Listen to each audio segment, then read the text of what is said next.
Peraí. Vai começar agora o corte, mas não se esqueça, se inscreva, ative o sininho e deixe o seu like. Jogue duro, aproveite o corte.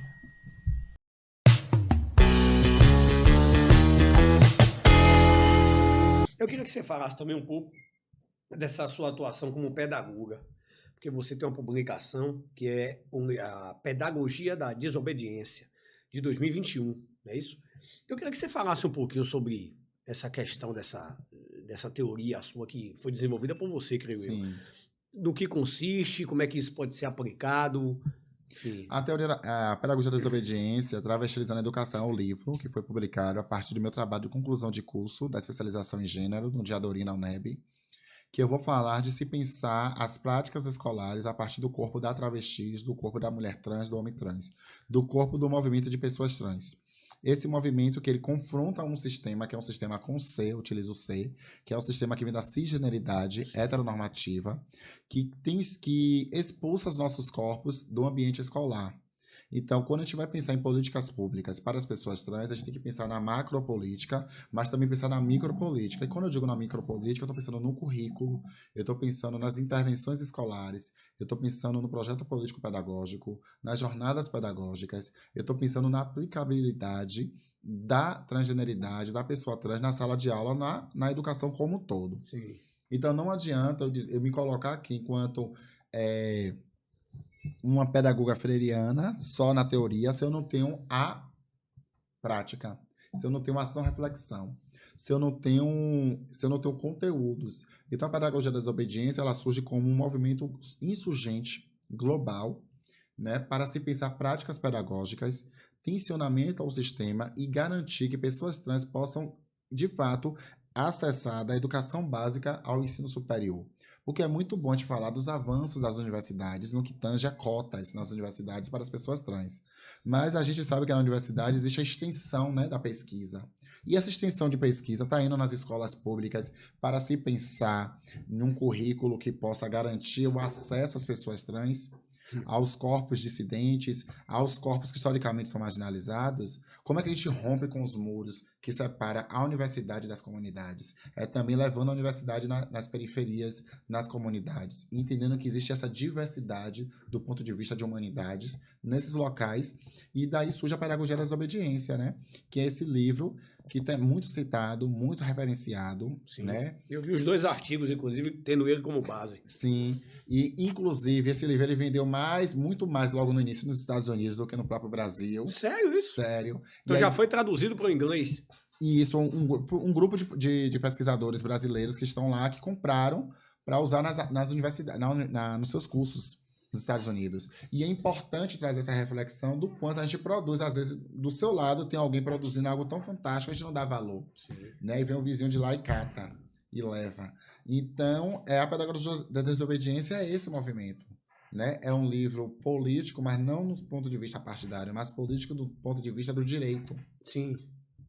Você vê, dentro de tudo que você escreveu nele, de tudo que você pensou e basicamente de tudo que você viveu, você vê uma realidade próxima de algum projeto que seja desenvolvido nessa circunstância de melhor inclusão do aluno trans dentro da escola pública, principalmente, ou é algo utópico? Aqui a gente tem, em Lauro de Freitas, a escola...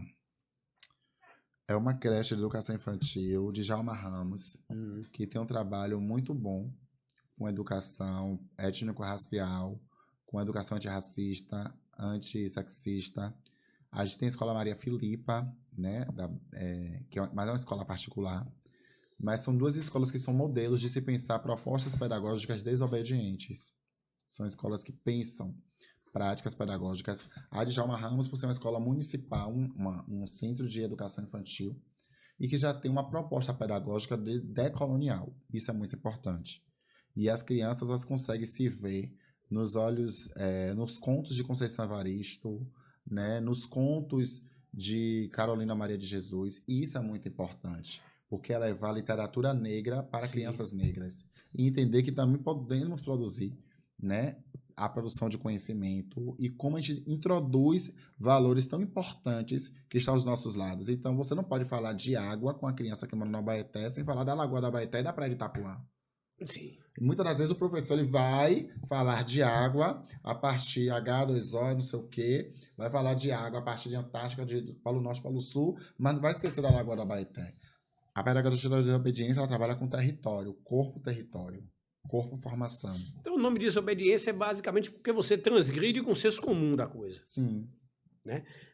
Como é que você, enquanto pedagoga, lida, e aí eu falo até sobre o olhar dessa escola ensino fundamental, enfim, como é que você lida com aqueles que entendem que essa educação, ou melhor, orientação sexual, ela não tem que estar dentro da escola, mas em si, cada um tem que sair da sua casa com a orientação que Não, em julga que casa é ninguém devido? tem a orientação sexual, ou a orientação por exemplo, de educação sexual.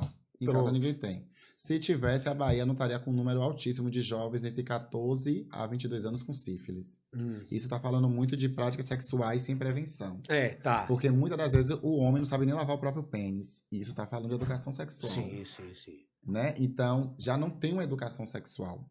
Porque a nossa família, ela carece também de informações. Se o professor ele é agente de transformação social, e Paulo Freire dizia que a educação não transforma o mundo, a educação transforma as pessoas queriam transformar o mundo. Só que a gente só vai transformar aquilo que a gente não reproduz. Primeiro ponto. Né? Então, você não vai reproduzir. As pessoas precisam ter consciência que a educação sexual não é dizer a orientação sexual de ninguém, não é introduzir ou induzir que alguém vai fazer sexo com alguém, porque a sexualidade dos jovens, dos adolescentes, eu tô falando de adolescentes aqui, Sim. aflora muito nos banheiros, nas escolas, na falta de respeito com a colega, no toque sem a permissão da outra ou do outro no seu próprio corpo. E quando a gente vai falar de educação sexual, a gente vai falar do respeito, a gente vai falar de práticas sexuais que precisam ser práticas sexuais preventivas, e aí entra a redução de danos. Então, numa noite eu posso transar com 100 pessoas, mas que eu transo usando camisinha, eu faço a minha PrEP, enfim, que eu possa ter uma relação saudável. Vai falar de saúde, vai falar de autonomia com o seu corpo, né? Mas não vai de impor nada. E aí se construiu socialmente que a educação sexual tem que vir de casa. Mas aí, de que realidade nós falamos? Eu moro numa periferia que todo dia que eu saio para caminhar, 4 da manhã, eu encontro várias mulheres e homens saindo para ir trabalhar. E que eles passam a maior parte do seu dia fora de casa. Quando chega o sábado e domingo, vai limpar a cara, fazer aquele corre. E que muitas das vezes o pai nem se está com o filho para conversar. Sim. Então, quantas meninas eu conheço que a mãe e o pai só veio descobrir que estava grávida já no 3º, 4º, 5º mês. E quando não descobriu, no dia do parto. Isso fala muito da falta de diálogo. E isso aqui não são 10, 15, 20 pessoas. Dá para contar no dedo, não. Ultrapassa. Não, eu entendo. Então, é pensar que, de fato, existe uma coisa aí. Então, quando você vai nos dados da CESAB e vê que o número de sífilis na Bahia entre adolescentes tem crescido, é preocupante. É preocupante mesmo. E que a AIDS está voltando com mais um boom entre jovens, é preocupante. Também tem isso ultimamente? Então é preocupante. Então aí você percebe que existe um pagode, adoro pagode, que vai exaltar, inovar as novinhas. A sexualidade, né? Uma sexualidade, e que isso chega com efervescência nas periferias, nos paredões, mas que chega também de uma forma desprotegida. É culpa do pagode? Não.